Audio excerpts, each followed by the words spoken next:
This is the Very Necessary Podcast. Come on in, have a seat, and unplug from the world while listening to Jennifer, Vaughn, Yoshi, and Sue, where you get our unapologetic view on relationships, balance, careers, and how we handle it all, or how we don't.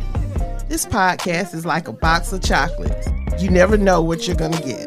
You can catch us each and every Wednesday on Apple Podcasts, Google Podcasts, Spotify, iHeart, Amazon Music, and anywhere you listen to your favorite podcast.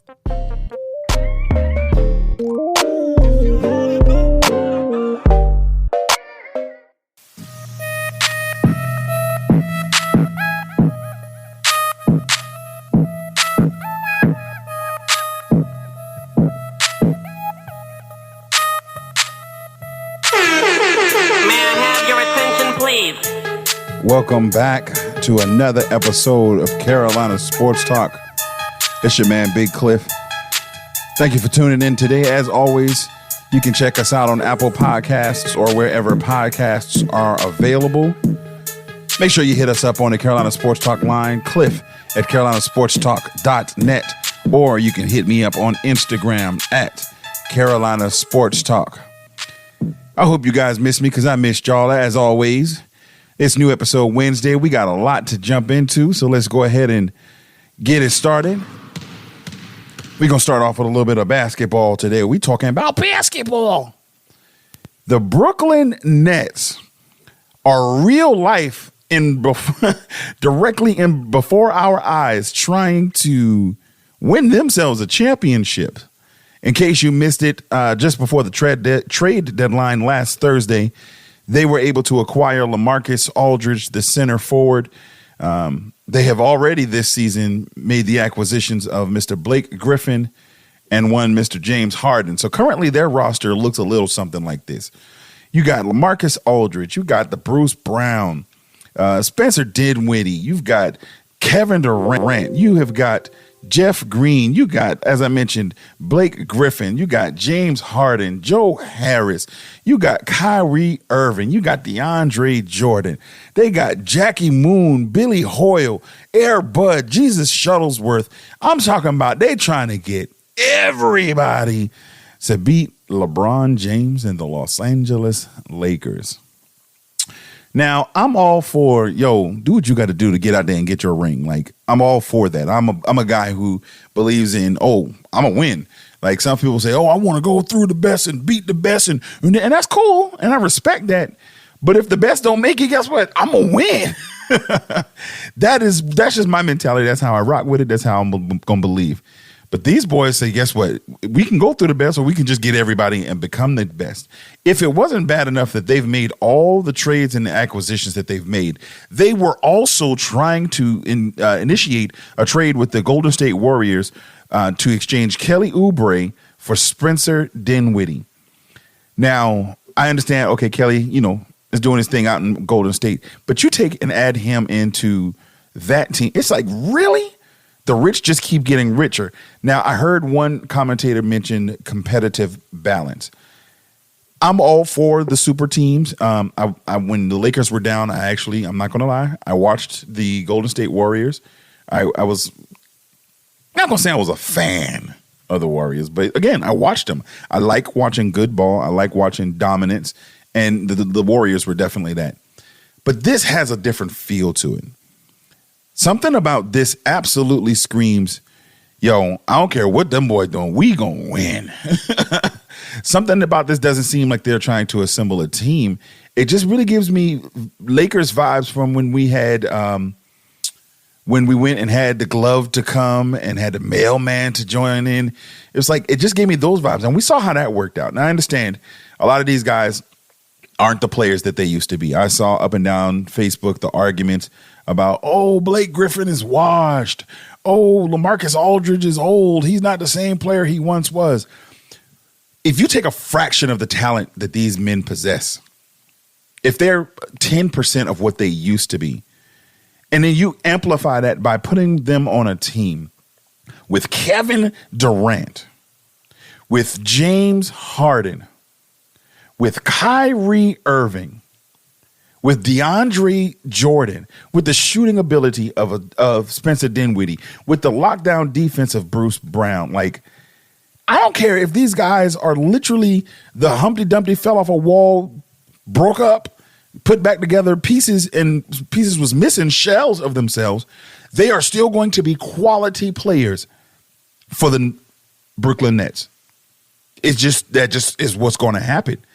Now, I understand this, and I acknowledge they have to take the time to allow their competitive juices to meld together, Pauls. They got to take the time to get to a point where they, as a team, will collectively be playing good ball. But I don't see anybody in the East beating them. Boston doesn't look like themselves this year. Miami may give them a run. I could see that. But honestly, I don't know who is going to beat them. And then if the Lakers don't mess around and get healthy soon, we might not even be able to beat them. And for those of you who missed it, the Lakers did make an acquisition. We were able to get Mr. Drummond. He did not get traded. We were able to buy him out, which was a good look. And I think his defense alone, coupled with his outstanding, literally just amazing rebounding, is going to be able to take us to where we need to be. But that's key, and it's hinging on if we are able to get healthy. Mr. Drummond is one of the best rebounders in the last 25 years. And although that's not a stat that gets the flash and the glitz and the glam like it used to, he's a dog. What allowed us to win the championship last year in the bubble was the fact that we offensive rebounded every team we played to death. Nobody had anything for the size and just the length that we had on the inside. And I think with AD still coming back healthy, and with Drummond, we still may be able to go ahead and, make some noise and have that asset to be a tool, to have the offensive rebounding just to be really a tool. But I would much rather than the rebounding, just some shooting. Kuzma, talking to you. I would love to see him going down from the bottom of the Nets. But again, it'll be interesting to see, and we will definitely watch out to see what happens in the playoffs. Before we know it, it is going to be here. The playoffs and the NBA are going to be an outstanding event this year, and I'm really looking forward to it. Lakers, y'all don't let me down, please. Come on. We know that Brooklyn is building a super team, and we know they got the Monstars over there, but we got this. Get well soon, LeBron James. We'll talk about you a little bit later in the show, but you and AD, y'all heal up, rest up, and we'll see y'all soon.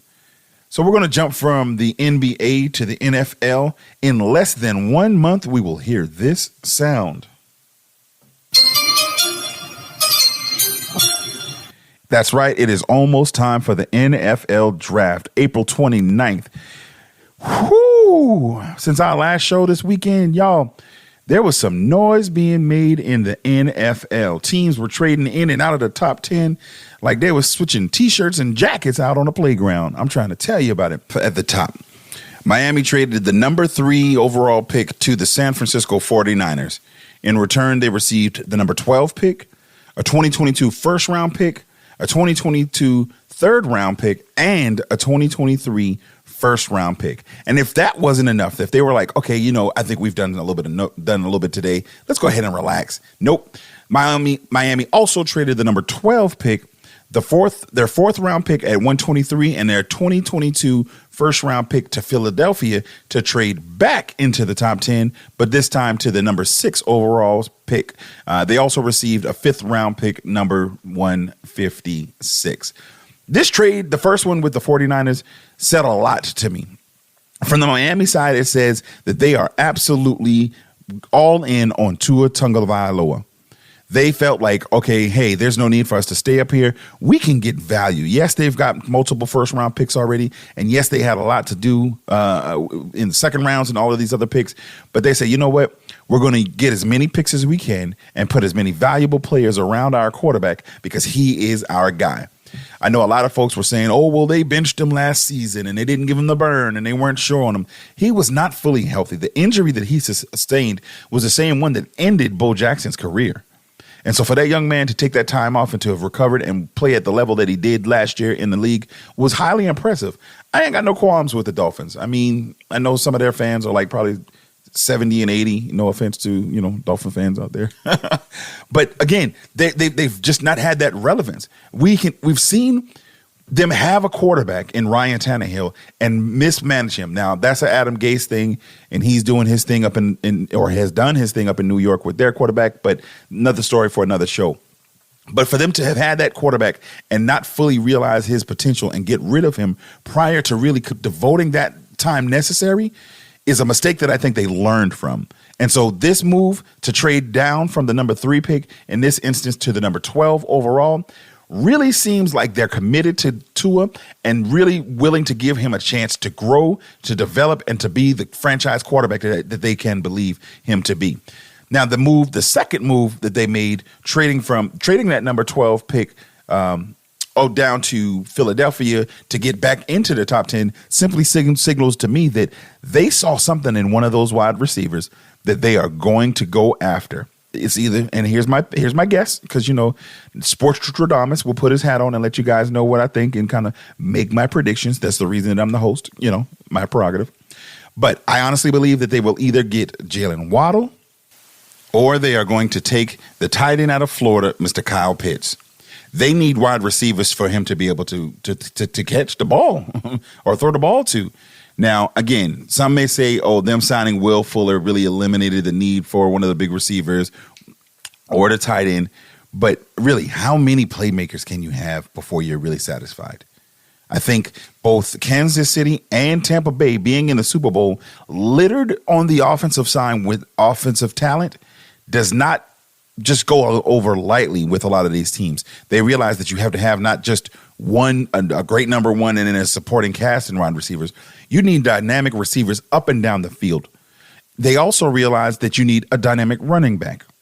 You need offensive linemen, first of all, to keep your guy upright. And so if they were even to go in the offensive line direction, I wouldn't be upset with them.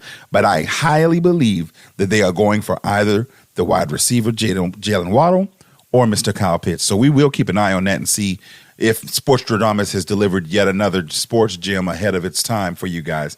But yeah, the Dolphins are making some moves, and I think they are on the right track. And I'm really looking forward to see what they're able to do moving forward. Now, let's take a look down from the 49ers perspective. As I mentioned, they traded the number 12 overall pick, their first round pick next year, the third round pick next year, and a first round pick in 2023 for the number 3 overall pick. What does that mean to you? To me, it screams quarterback. It literally screams quarterback. Jimmy Garoppolo has been a disappointment to the 49ers. They are talented on the defensive side, talented on the offensive side, and Mr. Game Manager Tom Brady Jr. has not been the answer for them on the offensive side at quarterback position. Now, some say that there's likelihood that Garoppolo gets traded back to New England. I wouldn't be surprised at that. Him and Cam in a little competition may be a good thing for the Patriots. But for the 49ers, they are absolutely hungry for quarterback play. They've traded back up to that number 3 spot. And let's take a look at and hear what Doug Gottlieb feels that pick is going to be. Now, their assistant general manager is going to watch Justin Fields at his pro day. But Matt Burrows, who covers the Niners for The Athletic, said Alabama quarterback Matt Jones says he's watched a lot of 49ers tape, says their drop-back passing game is similar to what Alabama does, calls it super quarterback-friendly offense. And, oh, yeah, by the way, Shanahan and Lynch, both at Mac Jones' pro day. That, to me, is revealing for several different reasons. One, they're not going to just both attend something without wanting to really, really, really get their eyes on it. Every team is going to get the footage and the film from these pro days, but for the coach and the GM to both go says a lot. Not to mention, coupled with the fact that there was another pro day for another quarterback that they were allegedly interested in, and just they decided both not to go, that screams something else to me. But here's another thing to consider. One of the most frequent comparisons that I've heard from Mac Jones happens to be a Mr. Matt Ryan, quarterback, former league MVP of the Atlanta Falcons. Kyle Shanahan's best coaching job came as the offensive coordinator for a team that he took to the Super Bowl with a quarterback that he then led to in league MVP. That quarterback, Mr. Matt Ryan. Now, granted, yeah, they got up 28-3. Shout out to my Falcons fans, and lost in the Super Bowl to the New England Patriots. But Kyle Shanahan loved his time with Matt Ryan. And so to see the opportunity for a quarterback with a similar skill set, somebody who already has watched 49ers games, somebody who already has a desire to want to win, to want to be there, somebody who's won on the highest levels in college football, it just seems like a match made in heaven. If this one doesn't go that way, I will literally be shocked on draft day. This screams Mac Jones. Even if they don't pick Mac Jones, this screams quarterback for sure. I don't think there's any arguing. One of the key indicators for that, the 49ers do not have a first-round pick for the next 2 years. Mr. Lynch, you better be sure about this. I know, like everything that I said with Kyle Shanahan and everything, and again, it seems like it's going to be the likely pick, but it better be the right pick. If you don't get much back for Garoppolo, or if it doesn't work out, the 49ers could find themselves very quickly in a whole world of hurt. But for the sake of all the 49ers fans out there, let's just hope it turns out and works out in their favor. But we'll see. Now, lastly, let's talk about the Eagles. They trade the number 6 overall pick and a 5th round pick, as I mentioned earlier, the 156, to Miami for the number 12 pick and a 4th round pick, number 123, and a 2022 first round pick. Now, I'm not going to sit here and say I know what they're doing, because I don't know that they know what they're doing. I want to give a special shout out to my frat brother, Jalen Hurts, bro. We wish you the best. We wish you just much success. But I don't know what your team doing, bro. They when Miami traded down, it seemed like they had a plan. They're committing to their quarterback. And although this looks a bit similar, they're saying, hey, Jalen Hurts is our guy. We do not need another quarterback. We can get more. We can trade down and get a little bit more. But to trade that number 6 and a 5th round pick for the number 12 and a 4th round pick, now I get yes, the number 20, the 2022 first round pick is going to be a good thing for them next year, but it really just is going to depend on what they do with it. They need skilled position players. At the number 6 position, they could have got Jamar Chase, they could have got Devontae Smith, Kyle Pitts, Jalen Waddle. They almost could have gotten pretty much anybody to go along with Hurts to help them out, but with them trading down to number 12, it's not likely that the majority of those players are going to be there, because I'm going to tell you one thing. I don't know what the Panthers are doing at the number 8 pick, but if we don't pick somebody, it's going to be some smoke in the city. I'm just trying to tell you. But with the number 12 pick, the Eagles will likely still be able to get maybe the 3rd or 4th best receiver. And honestly, this draft is just a deep draft for quarterbacks and receivers. So I guess their mentality and thinking, if I had to just guess at it, would be that, hey, we'll be able to get that first round pick next year and still get a quality wide receiver this year. Maybe with that 4th round pick, they may pick up another offensive lineman to keep my guy protected. But they really, really, really need to go ahead and make some moves. With the draft capital that they have in 2021 and 2022, they have a league high 11 picks in the draft, including the number 12 and 37 picks. Additionally, depending upon what Mr. Carson Wentz does out there in Indy, they may be able to get next year a 4th round pick or even a 3rd round pick as a result of his play. So we definitely want to keep an eye on them. As I mentioned, I think it's like 75% of the snaps that he's got to play. And if they make the playoffs, they get like a 3rd round or something like that. But the Eagles just seem like they kind of in full rebuild mode, and I really, really, really don't want them to waste the talents of Mr. Jalen Hurts. I don't believe that he is a league MVP caliber player. He's my frat and, root to the Qs, but we'll keep an eye out and see what happens with him moving forward. Now, just before I move on from the NFL, in case you missed it, the NFL owners have approved the expansion of the regular season. We will have 17 games this year in a regular season. The way they're going to do that, they're going to take away one of the preseason games and add on to this regular season. The season will begin on Thursday night, September the 9th, and will end January 9th, 2022. Now, the Pro Bowl is going to still be played on February 6th, but what they've done is they've pushed the Super Bowl back 1 week from February 6th to February 13th. It was a lot of commotion when they were trying to get this CBA approved earlier. And a lot of players were saying, no, we need to wait. They're trying to do too much in this. Yeah, we get a little bit more money, but they're going to be getting way more money. They're going to have the power to do too much. And true to form, the players accepted it in a majority, and it's now caused them to have an extra game. It seems a little bit hypocritical to me that the league screams player safety, player safety. We are concerned about our players' safety. And yet you add another game. And not even another preseason game. And I get, okay, they took away one of the preseason games. The players aren't hardly playing in the preseason.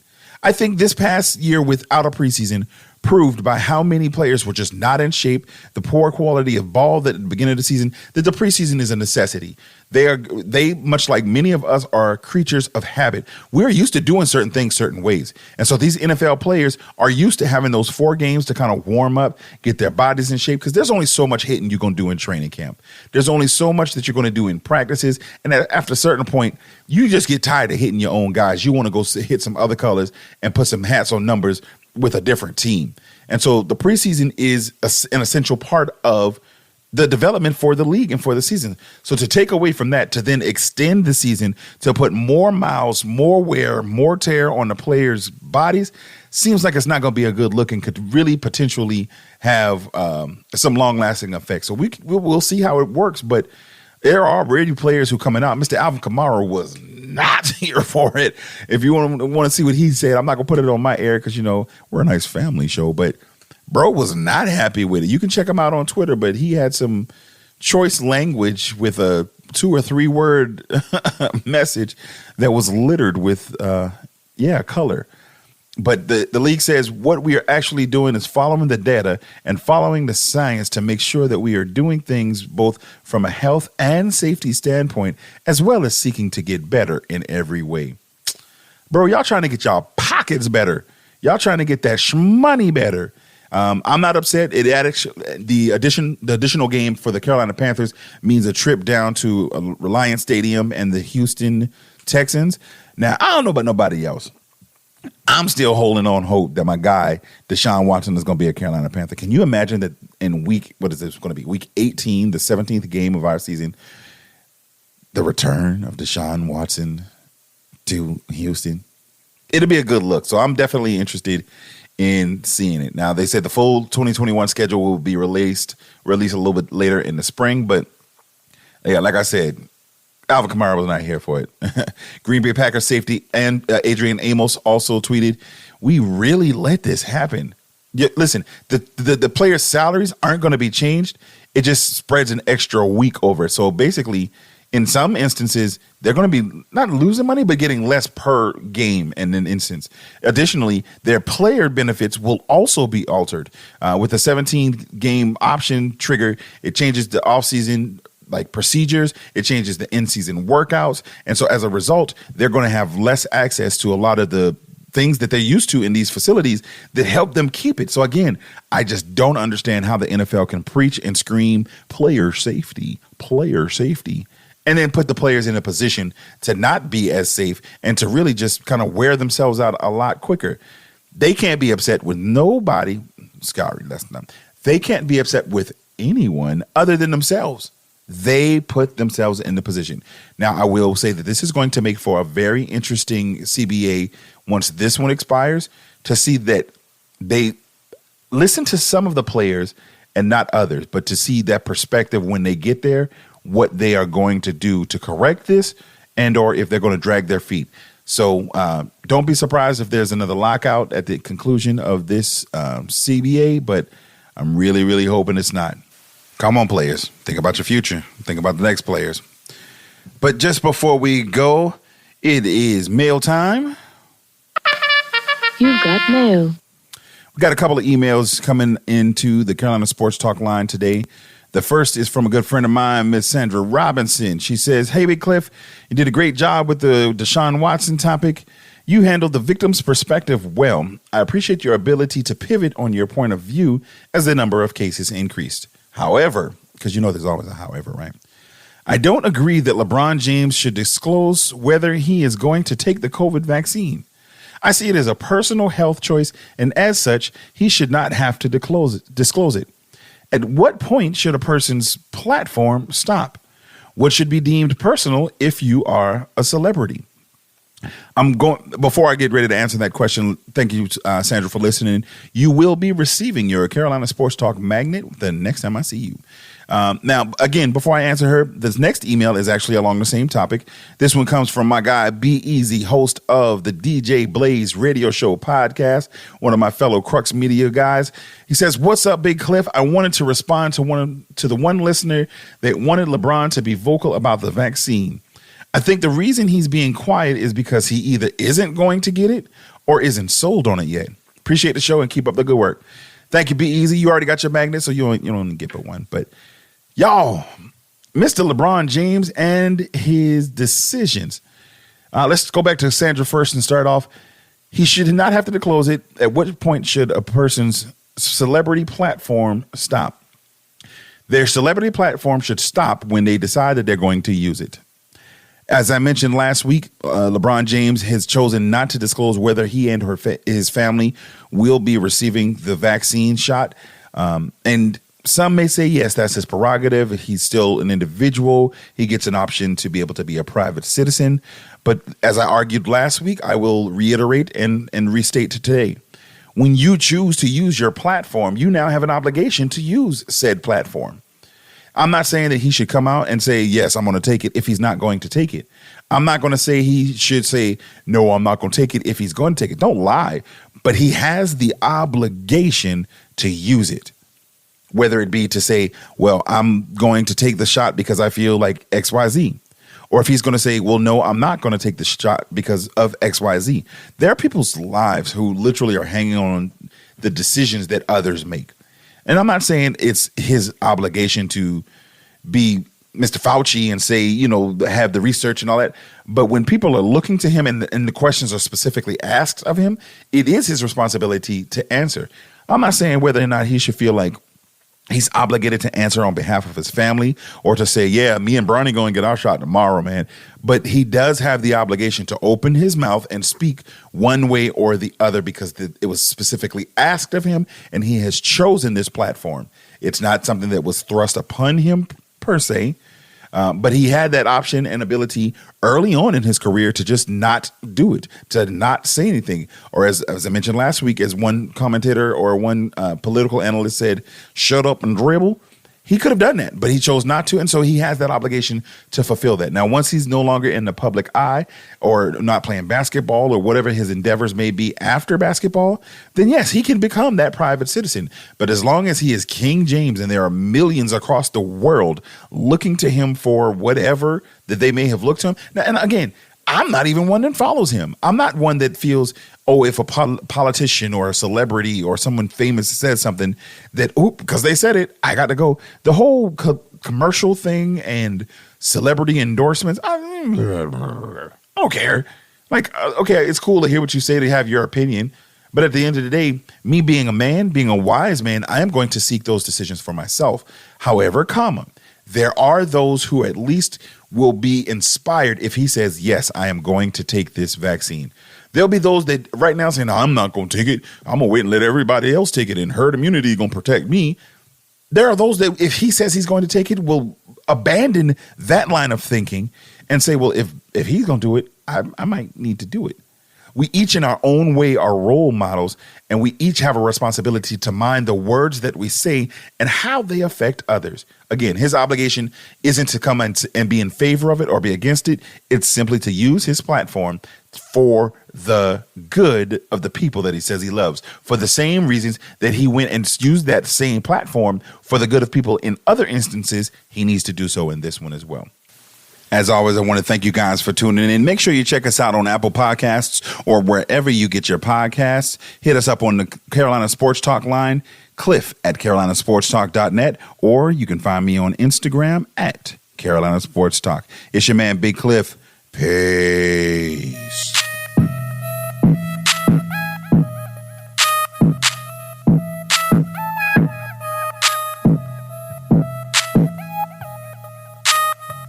May I have your attention, please?